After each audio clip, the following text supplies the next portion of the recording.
We're here, we're queer, and we're already changing the world. Welcome to the Queer Changemakers podcast, where each episode we will have a conversation with an LGBTQ plus changemaker, someone who is out there taking action in the world to make our community and the world a better place. Welcome to this episode of Queer Changemakers, and today we have Mike Iamele. Welcome to the show. Thank you, Justin. It's an honor to be here, and I'm even more impressed you actually pronounced my name correctly, which is just like nobody gets that right. It's been a lot of practice. And I think I've heard you on a couple other podcasts, so I'm like, okay, this makes sense. But welcome, and would you like to give the audience like a brief description of who you are and what you do? This is such a question. I always answer this question in a pretty unique way. I am vulnerable, aligned, zany, free, unmistakable, and successful. And I know that probably means nothing to any of you. You're like, what is that weird, like vague, esoteric crap? Hopefully it will by the end of the episode. But, I'm always interested in how we define ourselves inside and outside of labels. And I think especially for the queer community, it's something I'm really passionate about. How do we think about this idea of identity when we're constantly evolving and changing? And where do labels feel good and help us to understand ourselves or build community and connect? And where do they feel limiting and like they're holding us back to a previous version of ourselves? And so much of my work is working with gay and queer men to help them to understand their desires, their fetishes, their shame, and then actually build community relationships and great sex off of who they actually are and get their needs met. Awesome. Thanks for answering the question. You know what? Okay, so I'm gonna go a different way and then we'll come back. So Cool. a question for you is, when you think of the queer community where we are right now in 2023, what is a vision you have for like the next step, the next level, the future of our community? Yeah, it's a hard question. I was talking to a friend the other day about this because I'm kind of in a unique place. I run these retreats where I'm constantly thinking about this question. And I also am the subject of a musical, which we'll talk about later, which is a very interesting, I just saw the opening of it off Broadway. And so I'm kind of thinking about how that musical plays into where the community is today, because my experiences that it's based on were 11 years ago. And so things have changed since then, although, to be honest, not quite as much as we would like. And so there's kind of this interesting moment where I feel like the short answer is inclusivity without alienation. Like, how do we include people? Even the word queer, right? This is a controversial word for, people, especially men of a certain age. That can be a very triggering word. And so I love the word queer because it is so inclusive, right? It spans gender and sexual orientation, right? It helps us to talk about a, less constricted world, but also there are certain people in our community that feel triggered by that word, or maybe feel that the hard-won work they've done for their identity is being diluted or lost, or their experiences may be lost. And this is something that I think is really challenging when I'm always seeking intergenerational healing, is how do we create that inclusivity for, all people across races, genders, orientations, whatever, but then make sure we're not alienating people. And it's a really hard balance for me personally. Okay, that's awesome. So what if you had a magic wand, right? And you created the community with inclusivity without the alienation. What could that look like? And you have a magic wand, so there's nothing stopping us, right? Yeah, I mean, I think that looks like, especially, I work with a lot of, men specifically. It looks like letting our guards down in front of one another. It looks like being able to talk about our sexuality without sexualizing one another or feeling ashamed with the only people in the world who actually get it, right? It looks like feeling free to experiment and explore and not feeling shame about what any of it means, or that it even needs to mean anything, right? Sometimes we're just trying something for the sake of trying it. And so I think the bottom line for me is it looks like freedom. It looks like liberation. It looks like we get to play and have fun because, for so many of us, there's the shame and the trauma and the, being put in a box of how we feel like we have to act in certain situations that limits us from actually just, I mean, I don't know about you, Justin, but this happens to me all the time. I will meet another, gay or queer man, and I will feel super excited about engagement. And then I will feel like there's this pissing contest. There's this like sizing up, like who is more powerful in a certain place, or, more attractive or more successful, or more, whatever the story. And I always think like we're so terrified. We're so afraid. It's so hard to be vulnerable and connect. And when we do connect, so often sexualization is one of the first places that we go. And so, how do we have these really open, honest communications where our guards are down and where we really feel like we belong and we don't have to be impressive at all? That's very fair. I live in Washington, D.C. And it's a place where a lot of people come to like one, get away from certain towns and places that aren't accepting or open. But also like its politics takes up a good space. And in my mind, when it comes to politics, anyone in politics is like, how do I climb? How do I, even at the base level, how do I tell thousands of people to vote for me on some issue or Yes. something like that? So Sure. I can definitely see how there's a lot of yeah, pissing contests and like competition, and there's a lot of just showmanship, or one-upsmanship, Yeah. which is hard. It's hard because like I guess people don't always know how to enter certain spaces or like what that space is about. And it's like, oh, this is how I have to be because of X, Y, or Z. Uh, Exactly. And I yeah. think, this is something that happens so often to marginalized communities where when we feel, and there's a very real sense of this, that there are only so many spots of power, so many places to get somewhere, right? Like we want to be the best. We want to, if there are only so many this is when I'm speaking more specifically to the gay and queer men here. There's that myth out there. There are so many tops out there, quote unquote, right? And so if you are a bottom, you've got to, really attract this person. Or, but in a real way, there are only so many places for a queer person in a workplace. There are only so many, obviously that's changing and we're so grateful for it. But that's, there are real implications to that. And I think that mindset gets in there that I don't want to feel rejected again. I don't want to feel that I'm not good enough. And so let me put my best foot forward. Let me show how impressive I am.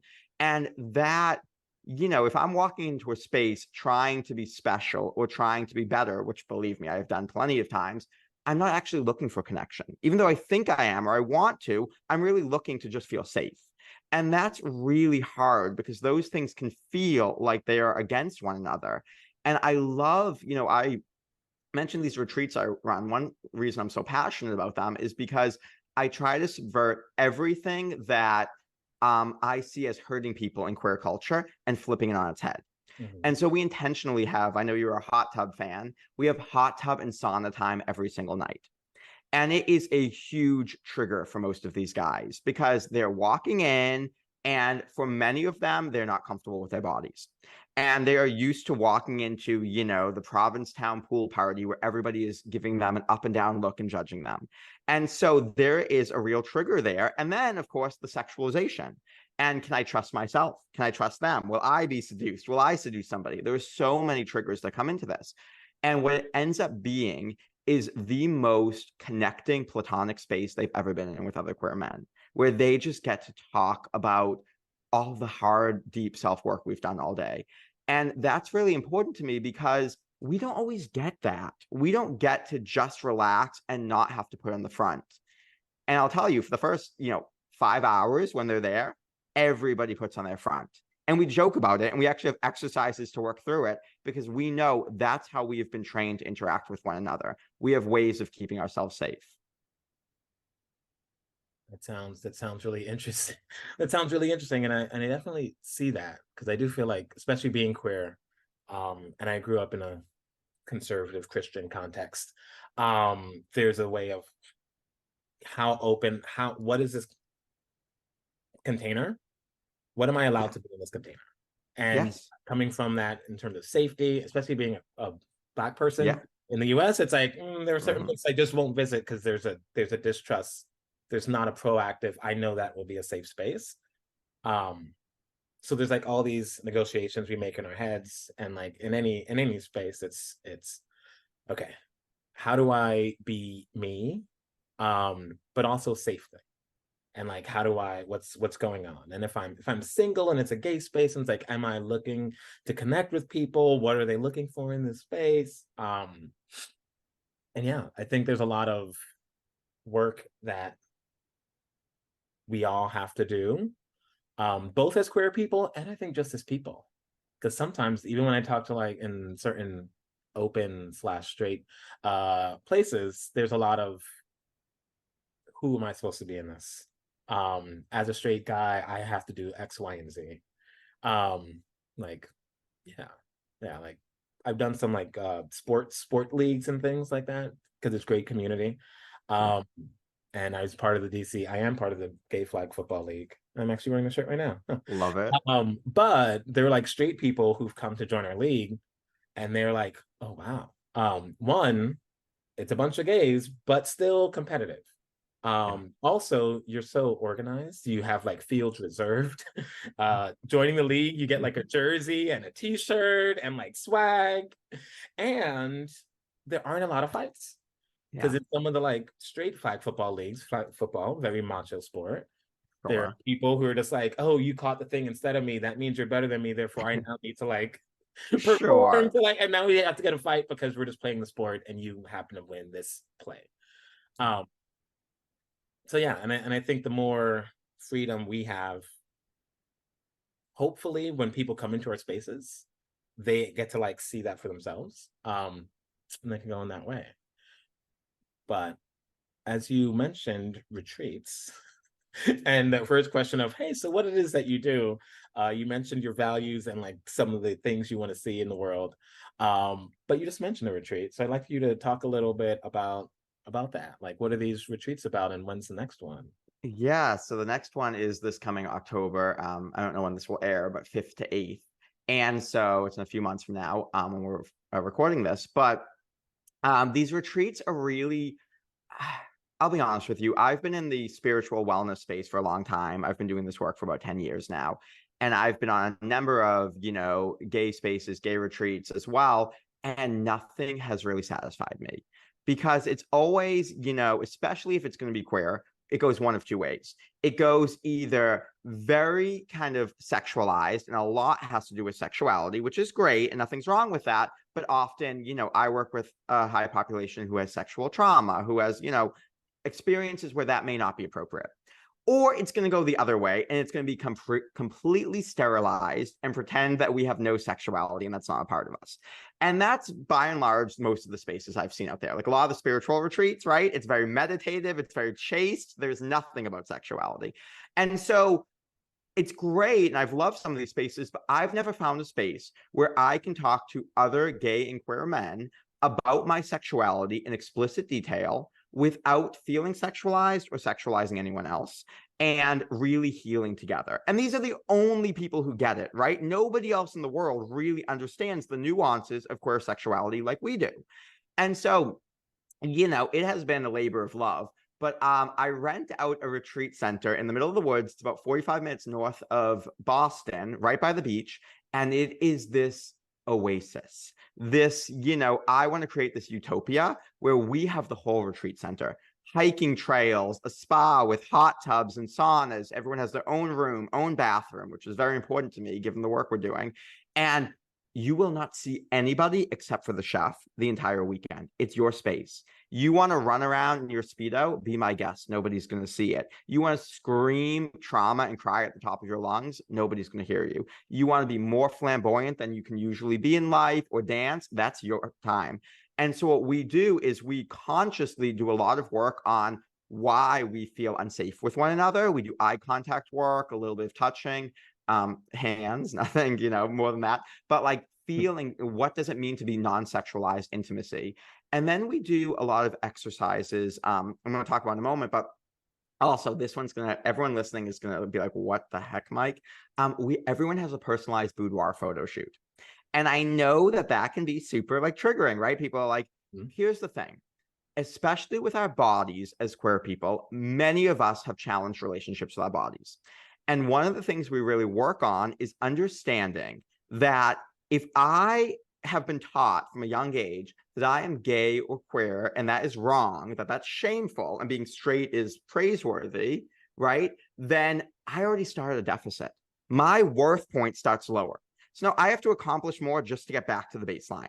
Now let's add in, you talked about being Black, right? If it's, we're taught that that is lower or more shameful or whatever, we have a very racist world, that's going to add a new layer. Then I got to be this. What if you're femme? What if you are femme? What if you bottom? What if you have shameful desires? What if you, and it adds up and adds up and adds up. And what we start to realize is anybody with your sensitivities or the way you sense the world and your social conditioning living in the world that we do is going to feel, well, then I need to control what I can control. What are the things we can control? One is our bodies, right? Or at least we think we can. We can control what we eat. We can control how we exercise. So that becomes something we can obsess over and feel like I need to have the perfect body to be worthy. And it creates, and we have a whole world where that gets validated, right? Because people say, no fats in Grindr profiles. So now all of a sudden we feel even more compulsion to do that. And the reason I'm so interested in boudoir is none of us have ever had an experience where we have our body against a backdrop. So there's no comparison. There's no other sizes or shapes that can be compared to. It's just us, well lit. And more specifically, the photographer I work with specializes in helping people to feel their sensitivities or feel who they authentically are. And when you see those photos, I've never had a client who didn't cry.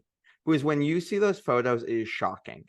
It's not about, your butt looks good or your penis if you want to be nude. And by the way, you don't have to, but it's about my elbow is beautiful. My back is beautiful. Every part of my body is beautiful because I'm a human and I am beautiful. And so that, that's one piece of it. And so much of the work we do is to understand why, we fetishize certain things. I'm going to say something that may be provocative here. Fetishes, fantasies, kinks, these are simply metaphors for what you're sensitive to or the way you experience life. So if let's just pretend, Justin, we're just going to play here, that you said to me, I know you like hot tubs. You said that earlier. You like casual conversations. I'm going to say that you are sensitive to feeling casual or at ease, which means to me that, you might get a little bit of anxiety sometimes because you like to feel really relaxed. And so when you're in spaces that aren't relaxed, it might kind of stress you out a little bit. You often, my experience of you, is you make other people feel relaxed and at ease all the time. You're very good at that. So the type of sexuality you might like is a sexuality that's not all the frills and over the top kind of put together. It's something that's a little more relaxed and casual. If that's true, pretending that it is, then what you are going to fantasize or fetishize are going to be things where there's casual sex, maybe like, accidentally seeing someone change in the locker room, or sex that, just feels like maybe someone still has their shirt on and is bent over. Because what it's going to do is help you to understand you're just trying to process and heal yourself. And that's all fantasies and fetishes are. They are just ways that our soul, if we want to use that term, or our subconscious is trying to heal itself. And I want to give everyone an example that's a little more explicit, but also obvious. So I had a client last year at the retreat, and he was sensitive to desired. He really likes feeling desired, and he's sensitive. Of course, he feels undesired a lot of the time. And so he said, what is one of the shameful fetishes that you want to understand? And he said, I'm so embarrassed to say this out loud, but I feel safe now. I have a fantasy of being gangbanged by a group of men. And he said, I've never said that. And I just said, listen, I'm not even going to take this one. This is so easy. Everyone else, why does he fetishize that? And they said, is there anything more desired than 7 people wanting you at once? That just makes sense. That is a clear metaphor. Now, whether you want to actualize that or not is something entirely different. And you may, a lot of us have fantasies we never want to, physicalize. But that night he called his partner and he said to his partner, I realized something today. I'm turned on when I feel desired. And so I have a fantasy I've never told you about being gangbanged. And I don't think I want to. But what I want is you to find ways that surprise me, that make me to feel desired in the bedroom. And their sex life has completely taken off because it's not about sex. It's about you, who you really are, and being seen for yourself. That sounds amazing. And I like that end part about it's about you and being seen as yourself. Because like I mentioned earlier, coming from a conservative Christian background, the usual response to things is not a let's see what this means. It's a nope, that's bad, that's wrong, that's shameful in a way. And that's where the conversation ends. It's like it's not even about what that could mean, how to like see yourself, how to see the value of that desire. Um and at least speaking for myself, that seems the way like it would come out. It would come out. Like if I ever, I can't even imagine saying that to someone. But if I did say that to like a parent or like a person in a church, there wouldn't be a let's process this. It would be just a never say that again, right? Like that's something you have to deal with on your own. Take that to Jesus and call it a day. Um, so I really appreciate that, and even like not having to actualize it. Yeah. That let's take this for what it is. Let's like mine it for the juice, for the gold that's in there. And then once you have that, now you at least have a better way to approach the world and to like accept oneself. Um, wow, that's pretty cool. So like with this upcoming retreat, how big is it? Is it already filled? Yeah, so it's not entirely filled, but it's pretty intimate. So 10 guys, that's it. We keep it very intimate because the level of safety that's required. I know I tend to be a provocative person who subverts everything. And to do that, I need incredible safety. I'm putting people in a space where they're getting boudoir photos, in hot tubs at night, and nobody is being sexualized here. Nobody, is being re-traumatized here. And so to do that, we need a small group, and I interview everyone. I have a conversation with everyone just to make sure I understand why they're there, because I want to, really make sure that we have incredible safety. We're in the middle of the woods. We are doing whatever the heck we want. And what we're really doing is just understanding who we would be if homophobia didn't exist or queerphobia didn't exist, who we would be. Like, we're in this utopia. No one but the chef is there. And by the way, 5-star chef from Boston, it's the type of place where you're like, oh, it's rainy today. I think I'm in the mood for soup and sandwiches. And they create the meal for everybody and every dietary restriction on the spot, which I love because I'm a person who has health issues and dietary restrictions. But, for me, it's getting to experience that, getting to experience what does real liberation feel like? Would I be more femme? Would I be more flamboyant? Would I admit to certain desires and fetishes? Because I know it's not about that. It's about the thing it represents. Just like, I mentioned at the beginning of this conversation, I'm sensitive to vulnerable. I love deep talks. I love vulnerable conversations. All of those are containers or strategies or metaphors for vulnerable. Just like sexually, I want to feel vulnerable. My biggest advice to couples whenever they are feeling stagnant in a relationship, I always say this. I say, listen, here's why we feel stagnant in relationships. Because we try the same strategies we've been using forever, but they have diminishing returns, right? I mean, when I first met my husband 11 years ago and we got together and I was texting him, I felt vulnerable texting. I was like, oh my God, those 3 little dots, like what's going to come? This is really scary. I do not feel vulnerable texting my husband today. What feels vulnerable now? And that's so important for us because we want to feel like ourselves in our work, in our relationships, in our sexuality, in our friendships, in everything we do. We want to feel what we are most sensitive to. But if we are doing something that no longer makes us feel sensitive to it, but the problem is, what do experts say? They say, oh, go back on your first date that you did when you were younger, rekindle the spark. They're constantly telling us to do those old strategies and they don't work. Why would they work? So what we want to do is center ourselves, what we feel. Queerness, in my mind, queerness is simply the notion that what you feel and what you know to be true of yourself is right over arbitrary labels or rules that have been imposed upon you. That's what queerness is to me. And so what mapping sensitivities or understanding what you're most sensitive to me is exactly that. It's understanding, oh, I liked sex with this person because I felt free, and I didn't like this person because I felt restricted. I liked this job because it made me feel empowered. I didn't like this job because I had no autonomy. It's understanding why you feel what you do and that you are right.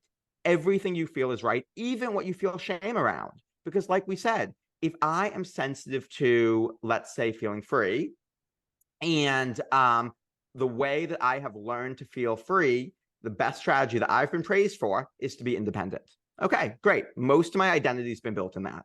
If 90% of my identity is built in independence, that means 90% of my shame is built in depending on others. And now, when I desperately need others, I'm going to feel shame about that. I'm not wrong. That didn't come out of nowhere. That came out of what I'm sensitive to and how I was conditioned in this world. And so my job is to figure out the fact that I am unconditionally free, whether I am depending on someone or whether I am independent myself. That conditioning, I can start to let go of it. And that's so much of the work that we do is understanding that you are right, what you feel is right, everything you desire, and even what you're ashamed of makes total logical sense. We can prove it. And that's the way, by understanding it, we actually let go of the shame. That's I feel like there's so many different parts in there that just stand out to me, because like I've been in different coaching containers, and sometimes you're like, how do you, a lot of the things we do to experience a feeling. Um, and it's like, how can you experience that feeling before being like, I can't feel successful until I have the job or the husband or the Yeah. house or the thing. But it's like, how can you feel successful now where you are? And I feel like you said something similar, where it's like you can feel that independence even when you're depending on somebody else. And Yes. it's gonna make you happy. So it's interesting to see how dots connect. And the truth is about, I don't mean to cut you off. I just want to say this really quickly about you're successful. That's not even true, because we've all felt, I'm sensitive to successful. So I love that you use that example. We've all felt successful at some point in our lives, right? Whether it was like hugging a friend or having a conversation. And so the whole way I discover someone's sensitivities is by mapping how they experience life. What do they feel bad about? What do they feel good about? And so we've already felt it. But then we have this conditioning or this story that, no, but I can't feel successful until I finish this book. And that's not even true. Of course, you felt successful before in your life. So that's not actually true. But we create these rules for ourselves. And then you want to get complicated? Wait till one sensitivity bumps up against the other. Wait until I have a rule, I can only be free when I'm independent, but I only can be vulnerable when I connect deeply. Because wait a minute, now I have confusion. And what we're going to see is someone, I will totally be vulnerable and use myself as an example, someone who connects deeply, but usually makes it about the other person. And then we start to understand, oh, that's why I do that. Because my rules of life mixed with my sensitivities tell me the only way I can be safe and get my needs met are this way. And if I do something else, I will physically be unsafe. Wow. Yeah, I feel like that's one of those interesting moments, because I do feel like that inner conflict is always, it's hard, because it's one thing to be like, okay, let me accept all of who I am, right? But now it's like, wait, but two parts of myself that I want to accept are blah blah blah, are hitting each other, and it's like, well, how do you even decide that? And I guess there's a question I have, because I see where we've gone, but like, how did you even, like, how did you get to where you are now? Like, how did you get to that place of, this is how I understand sensitivities and come to some of Yeah. these realizations? So I will be incredibly brief. And I do want to give some tangible examples because I think we've gone theoretical here, and I love to kind of break it down to like what you might actually be experiencing.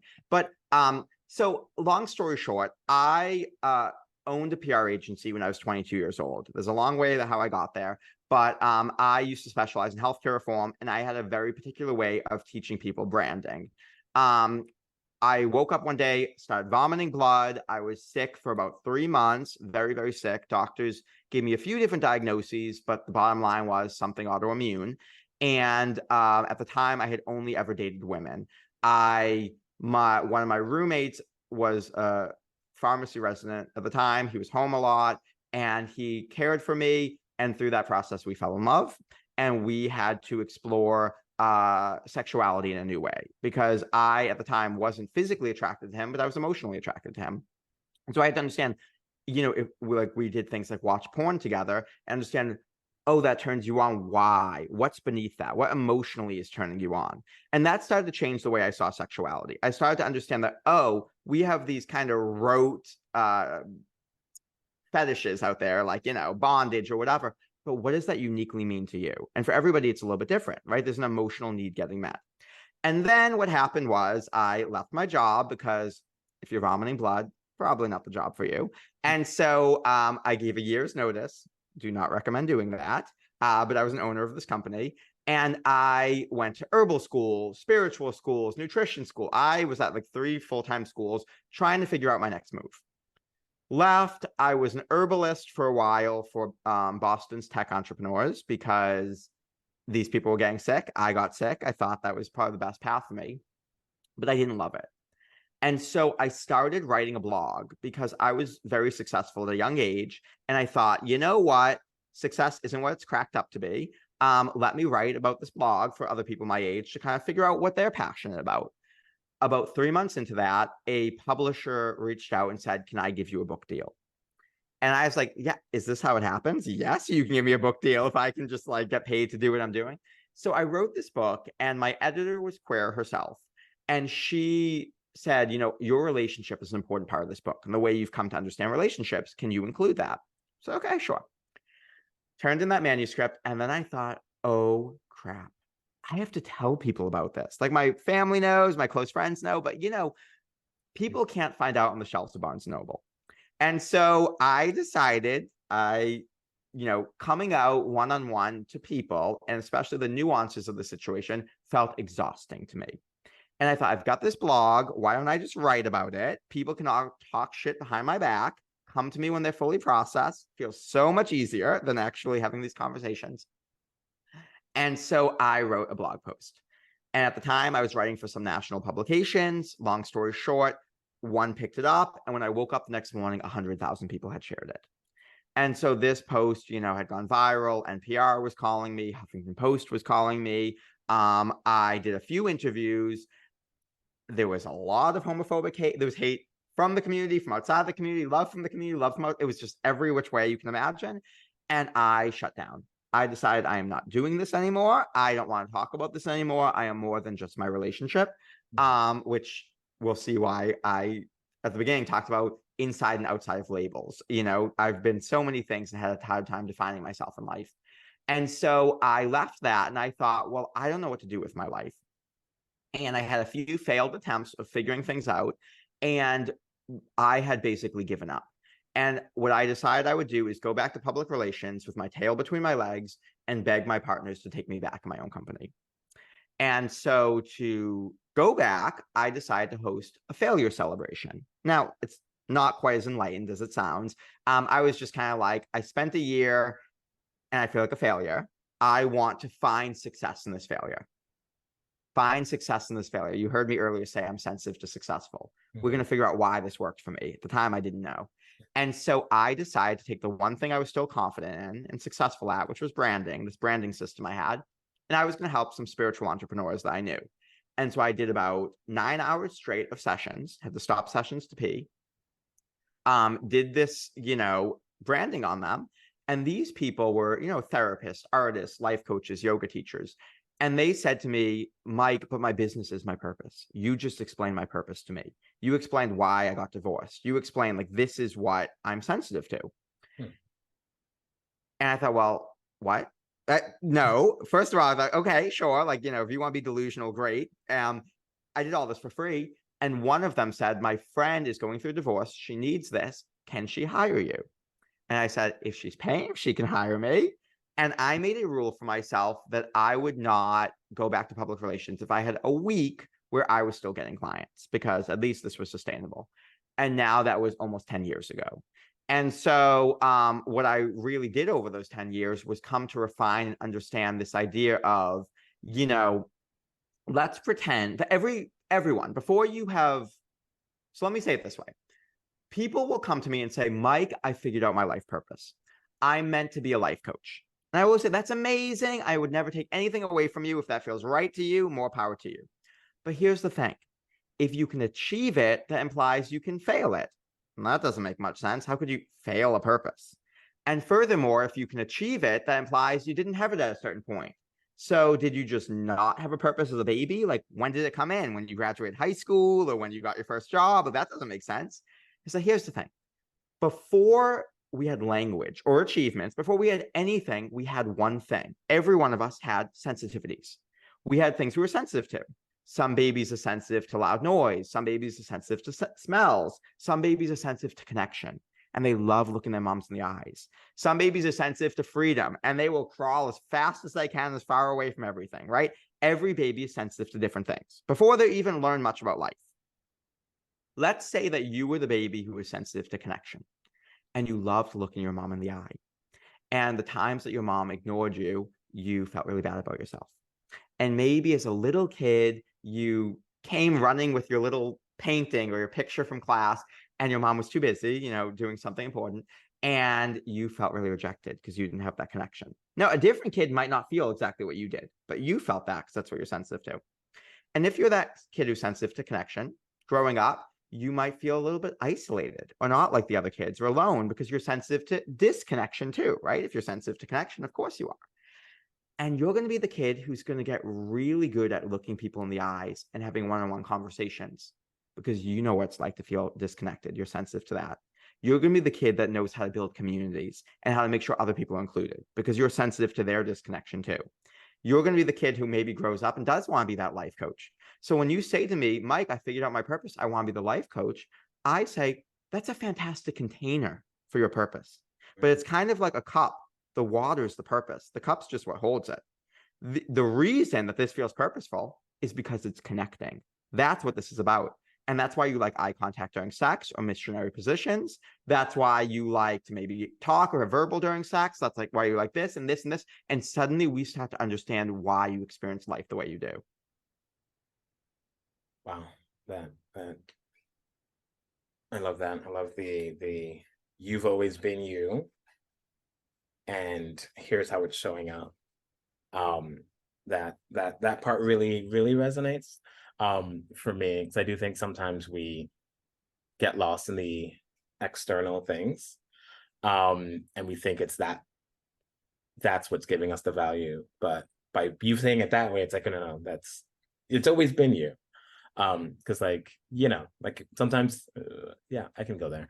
I when I talked to my dad about different things, it was like that one brother, he just he knew how to like do the things, and I knew how to respond to him and how to talk to him. I knew how to parent him. But you, Justin, you were different. You were like, you went and did things on your own maybe, and didn't like say things out loud and like share it with us. But that one brother, he would just tell us all the things. And I'm like, yeah, that makes sense. And I'm like, what's the difference? We're like, we all had the same sort of environment, but and it's like, oh, it's just because that's the person that I am, and I've sort of always been that way. And it's when I think about my relationship with my dad and how I might want it to go, it's, yeah, we have to do it differently than you had 5 kids. You can't parent them all the same way.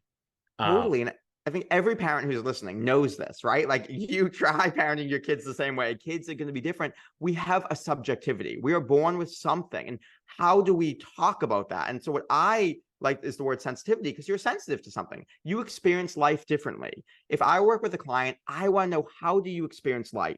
I want to know what it's like being inside your head. Because then what happens is, we've talked about conditioning before. All conditioning means is the rules or the conditions to get that met. So if you are sensitive to, you said, you were independent. Let's say you were sensitive to free or independent. Then you learn rules about life, and you learn, I can be independent when ... I can be independent if ... because that's what the world has taught you. And you start to create these rules. And if I take any person, I take their sensitivities and I take their rules for life that they were taught or their conditioning, I now know exactly why they act the way they do. There's no question. It is so obvious. And what's even more fun for me is I can explain it back to them. And it's logical, because here's the thing. For me, I have tried to shame myself into changing behavior my whole life, right? Like, oh my God, just here's a classic one I hear from clients all the time: Grinder or porn, right? I'm just going to delete it. I'm going to get off of it. I'm not going to use it. Like, it's not healthy for me. It's not good for me. People in the community know what happens. Usually there's a re-download at some point. Why does this happen? Because if you take the strategy to get a need met away, but you do not fulfill that need a different way, you have no other condition to get it met. Is the only way. So you're going to get it met. Here's a little secret I'm going to give to my Grindr people, because this one might be helpful. I have a client who's sensitive to connected. And he said to me, Mike, I am scrolling Grindr and I'm feeling bad about myself every night. I said, there's nothing wrong with Grindr if it feels good for you. But if it doesn't, here's what I want you to do. What do you think you're trying to feel? What emotion or sensitivity? And he's lucky because, he's worked with me. So there were only 6 to pick from. But for anyone else, you can pick from any you can think of. What are you trying to feel? And he said, I'm trying to feel connected. I'm feeling lonely and I'm trying to feel connected. So, okay, here's what I want you to do for me. Put Grindr down for a second. We're not getting rid of it. Put it down for a second. I want you to go find 5 ways to feel connected. Call your best friend, go walk in nature, whatever it is. And then I want you to go back on Grindr and see if your experience is different. And what he said to me, and this is not the only person who said this to me before, he said, it is like magic. I don't care about rejection as much because I'm already feeling connected. I'm more outgoing, I'm more confident, and I'm much more successful. And that's what I want, because here's the thing. If you get rid of Grindr, you get rid of porn, you get rid of whatever the thing is that you think is bad. And by the way, I have no judgment on any which way of anything. But whatever the thing is, the strategy, if you think it's bad, you get rid of it, but you don't replace it. I promise you, you will go back to it just with more shame. And that is not what I want. I want you to understand why you were doing this in the first place, because that's how you get empowered to either keep doing it without shame or find a new thing that actually helps you if that's not what you want to be doing. That's I love that. It sounds like it just makes so much more sense to people, and like empowering them to get that thing that they need. Because that even like speaks back to your magic wand thing about how to give people more freedom in and of themselves. And it all just connects. I had like a number of different questions to ask. I'm sorry, I'm a motor mouth over here. It's okay. I think you've answered them in different ways. The guys are like, what's the biggest challenge you've overcome? And you're like, well, it was hard being too successful. It's hard to make a blog post and have 100,000 people look at it. Well, let me just clarify that, because I think this is a big one. People always say, oh, get envy of each other's sensitivities. So you might say, oh, I want Mike successful. Let me tell you about Mike successful. That means I walk into every situation of my life thinking, was I successful or was I a failure here? Because I'm sensitive to that. And I'm sensitive to everyone's feedback on that. So believe me, that also means that I'm going to beat myself up a lot. But what we saw in my story, and this is what's really helpful, is I took seeming failure and I turned it into success by hosting a failure celebration. That is something every one of us can do. Take seeming loneliness, like my client on Grindr, and turn it into an opportunity for connection. Taking seeming isolation or feeling trapped and turning into an opportunity for freedom. When we start to do that, we take power over our lives, because what we realize is, oh shit, I am sensitive to this, which means I can see nuances that no one else can see. I am an expert on this that other people just aren't, because I'm not sensitive to what you are. I don't experience life as you do. You have had decades of life understanding the nuances of, let's say, independence that I haven't. And that means that you're going to understand, you're going to see it. First time I ever experienced this, I was at work. This was way long ago, before I even had language to describe this. I was at work and the receptionist had tears in her eyes. And I went up to my friend who was dating her, and I said, hey, go check on her. She has tears in her eyes. And he said, I was just talking to her. She wasn't crying. And I said, no, she's not, streaming down her face, but she has tears in her eyes. Like, go check. And he looked at me and said, I'm looking right into her eyes. There are no tears. And I thought, oh my God, you literally experience life differently than I do. I see vulnerability everywhere I look. I can't help it. I see when people are trying to protect themselves and when they're feeling vulnerable, which is why I do the work that I do, because I want to work with gay and queer men who we are constantly protecting ourselves, not allowing ourselves to be vulnerable. I'm very good at seeing who's putting on a show and making them feel safe to let down the walls a little bit. That's my job. I'm not good at lots of other things that other people are good at. And I think when we understand who we actually are, it's a lot easier to find the containers that fit. I always say it's kind of like if I've got boiling hot water, I can pour that into a cheap plastic cup. I can pour it into a glass that has no handle. I can pour it into a mug.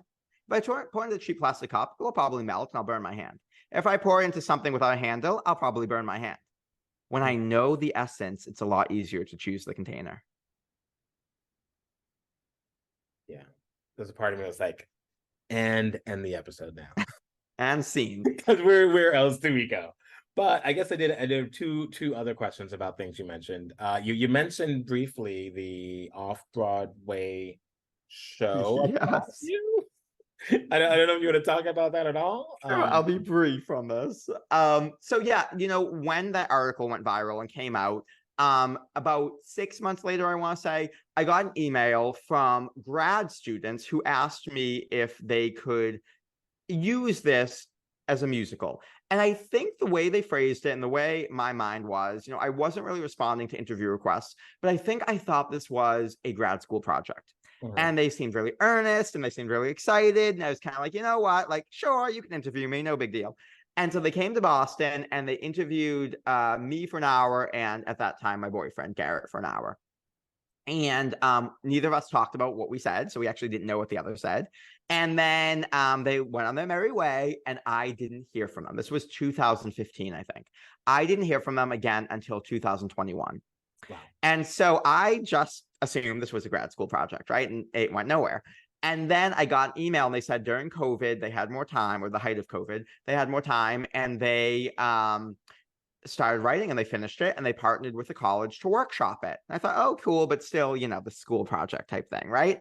And so they sent us a taped recording. It was a table read of the musical, and it was interesting. And watching it at first, we got very defensive because we were kind of like, that didn't happen. Wait, I didn't do that. And we're like, okay, these are characters based on us, settle down.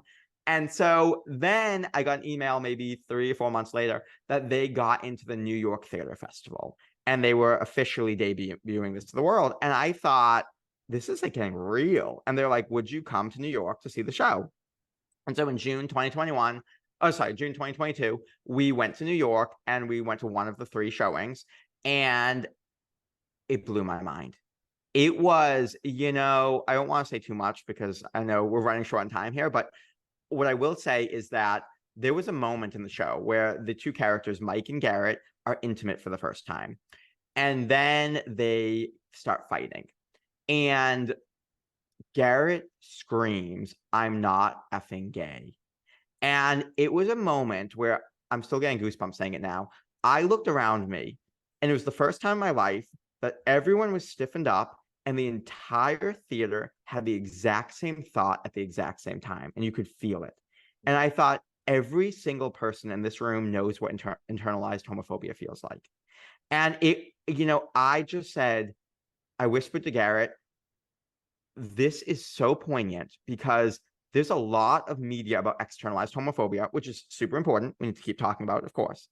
I have never seen something so poignant about internalized homophobia. This is going to change the way parents and siblings and friends and everyone relates to loved ones in their lives. And people relate to themselves, in fact, and feel less alone. And I just said, I am all in on supporting this musical. Because before this, I thought it's going to be this crappy little thing, and I have to publicly say I like it, And so they ended up fundraising, and they put on off-Broadway run, a full run. August 11th, it opened. It just closed last week. So, I'm fresh off of it. And I got to go do a talk back for it. And we got to partner with an app that provides free mentoring to queer youth. So anyone who sees the show gets free mentors and like amazing things that we got to do with that. And it is just getting bigger and bigger from here. So really, really exciting. And what I'm excited about is the fact that this can be a vehicle for advocacy and can really help people who are exploring, questioning, working through shame. I got lots of messages from closeted men who said that show really made a difference for them. And so, yes, very surreal thing, but that's the short of it. Wow. Do you know if it'll be, I don't know the word, traveling So going it won't tour yet. I mean, tour? I'm learning. I know nothing about musicals, and to be honest, between me, you, and everybody listening here, I secretly don't love musicals that much. I know, it makes me like the worst queer person in the world, but I'm learning, and so and this show is very emotional. It's very poignant.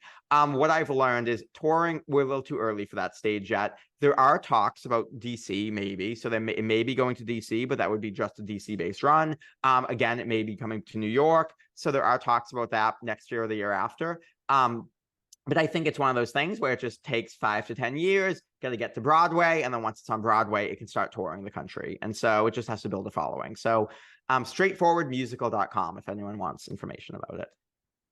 Okay. That sounds cool. And also, you mentioned there's an app that provides free mentoring to queer youth. What is that? Because I Yeah, amazing. So I've been able to partner. I actually found a mentor. So it's not just youth. I'm just, really excited about that portion of it. And they just got approval for 15 plus on it. So before I think it was 18 plus. And so it's exciting that they're able to work with youth now. But it is called Worthy Mentoring. You can download on the App Store, I think on either Android or iPhone or the Apple. But it basically you kind of input what you're looking for. If you were looking for a mentor, so you might, you can put in age range, race, like a job, if you're looking for kind of issues with work and maybe someone who's in the job world or knows about that. And then what will happen, religion, if that's important to you, it will kind of spit out the top mentors for your criteria. And you can message them and actually connect with them. And so I was able to meet an amazing 70-year-old gay man who he was actually one of the founding board members of the Victory Fund. He's done so much work with politics, just absolutely incredible person who has really helped me. And through partnership with him, I've really gotten close with the CEO of this company, which is how we have connected him with the musical. And now he's doing some amazing things there. So Worthy Mentoring, it's a great place. Anyone listening can be a mentor or mentee or both. that sounds great. As we wind down, I'm trying to think of what else I wanted to ask, and still matters. Okay, so you mentioned two things. You mentioned that this retreat is happening in the beginning of October. Yep. And you mentioned that you do provide a level of coaching or something for I people. do. So I do one-on-one work. Yes. I mean, it's not just the retreat you have to wait for. So I do one-on-one work. You can hire me to just map your sensitivities if you want to know what are these things. I'm very thorough, probably problematically so. So it's a 2.5-hour session. It is extensive, I know. We go through everything in your life because you know me, vulnerable here. I need to make sure that you feel incredibly safe. If we're going to talk about anything that's even remotely traumatic, it cannot be re-traumatizing. And so this is an experience where honestly, it just feels like this. We're hanging out, we're having a conversation. You don't even know I'm working, but my mind and my whiteboard is mapping your emotional patterns. And then I guide you through a few visualizations that help you to feel what you told me, but make sure that your body actually feels the words you use. You would be surprised how often we use words we don't actually feel. And then we boil that down to where those 5 or 6 core sensitivities. And so that process, I do one-on-one. And I also take on a limited number of continuing clients from there who actually we kind of implement that. We find them love or help them love their bodies or remove shame, or understand their desires and fetishes. And there's a little bit more flexibility in how that works. And if anyone who is interested in the retreat, I should just say this, if you do sign up for the retreat, I include the mapping there. So everybody has a one-on-one session with me that would be either mapping, or if they've already done mapping, a coaching session with me, astrology as well, because I'm a big fan of it, and using archetypes. We're a very scholarly astrologer there, boudoir sessions, and then a lot of really powerful, deep unpacking work where we start to understand why we have shame, why we fetishize certain things, all that stuff. Awesome. And so if someone were interested, how would they contact you? Or So you would actually be shocked. My Instagram was just disabled yesterday, so I would have said Instagram. I have a new Instagram today with like 20 followers. So follow me on Instagram is my first thing. But it's just at Mike_Iamele now instead of at Mike Iamele. So the underscores in between. Or you can just go to my website, mikeiamele.com. Or the easiest way, I'm pretty flexible, just email me, mike@mikeiamele.com, and I will tell you a little bit more about it. I usually, any level of my work, just given the sensitivity, I like to have a quick 15-minute conversation, hear a little bit more about you, and then I'll guide you honestly to what I think is the best path for you out of what I offer or what some of my friends offer. Um, awesome, awesome. Uh, all right. So I have a couple rapid fire questions. Let's do it.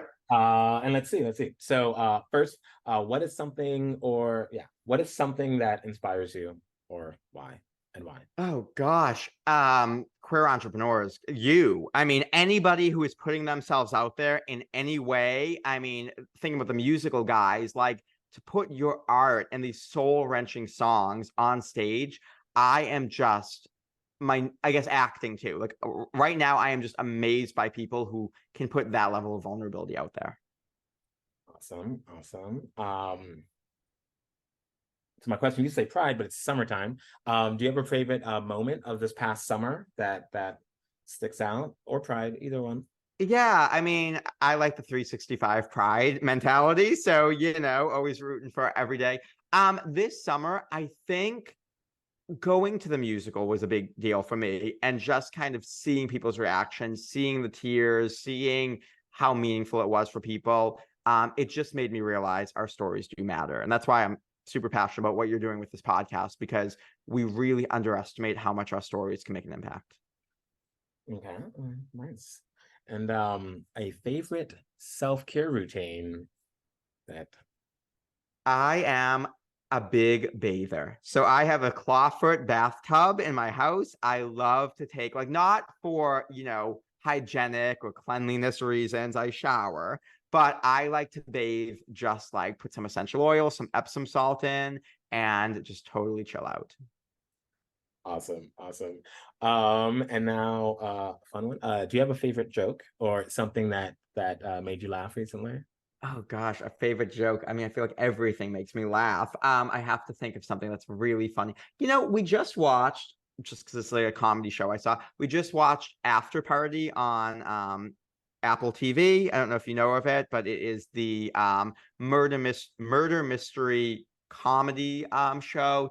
Tiffany Haddish is the Oh, detective. There's, I don't know, yeah, there's a whole bunch of celebrities who are in it. Very, very funny. And that made me laugh. So I hope that's like not a cop out answer. no, it counts. It counts. I love Tiffany Haddish. And now a queer person who inspires you. Um, Gosh, this is so, you're asking me such good questions. I think there are so many. I think, Daniel Levy's done such an amazing job with Schitt's Creek and kind of telling a story that has given some nuance to the queer experience. I really love that work that he's done. Oh gosh, there's I mean, honestly, the musical guys, I am just, especially Billy Aberley and Chris Sable are their names. And both of them are so brilliant, but Chris Sable's music is just, he articulates experiences that I never told him. And I think that's because they are so universal. And so I think when people get that album, which I cannot wait, hopefully next spring, it is just so poignant and so powerful. And I feel like any queer artist is just blowing my mind these days. okay, okay. And that's almost it. And I guess the last thing I'll ask, is there a piece of advice or guiding word of wisdom for people who might be listening who, yeah, for people who might be listening to this? I think I always end interviews with this quote, and I want to expand upon it a tiny bit, but you never have to try to be yourself. If you're trying, it means you're being somebody else. I don't mean that life is effortless. What I mean, especially for those of us who've come out, we have this sense that, yes, it takes horrific effort and lots of, self-work and working through shame, but there's something organic and natural about how you get to be. You don't have to put in this act to be someone. And I want that, because I know queer people really understand that. I want that to expand to everything. I want sex to feel like that. I want relationships to feel like that. I want friendships. I want everything to feel like you're having coffee with a best friend. And you're not overthinking, you're not questioning what you say. Hours fly by, genius spills out of you, and you just get to be you. And I think I really want all of us to know, I know we have been taught that to be ashamed and that we are wrong in some way, and we have to accomplish all these great things just to get back to baseline. And I want us to realize you're right and you're perfect. And we can actually understand that. We can kind of map that and figure it out and realize that, like, if somebody doesn't get you, I'm not pouring water into a tiny cup, letting it spill all over the floor and shaming the water. I'm getting a bigger cup. I want us all to get a bigger cup. Awesome. Wanted to let that moment just hang there for a little bit. Thank you so much for this. There are so many different words of wisdom and ideas, and yeah, like I've taken notes and I don't even know what to highlight in the show notes. But thank you so much for this, for doing this. It's been a treat. It's been a joy. It's been a ride. And yeah, I look forward to hopefully seeing the show in DC and or at least getting the musical album whenever that is released. Oh, me too. I'm so excited. And thank you, Justin. I'm really, really grateful for this. It's been an honor. Thank you for listening to this episode of the Queer Changemakers podcast. I'm your host, Justin Mezitin, and I hope that you're able to learn from what you just heard and think of ways that you yourself can also make change in your community for the better. Take care, and I'll see you next time. Goodbye.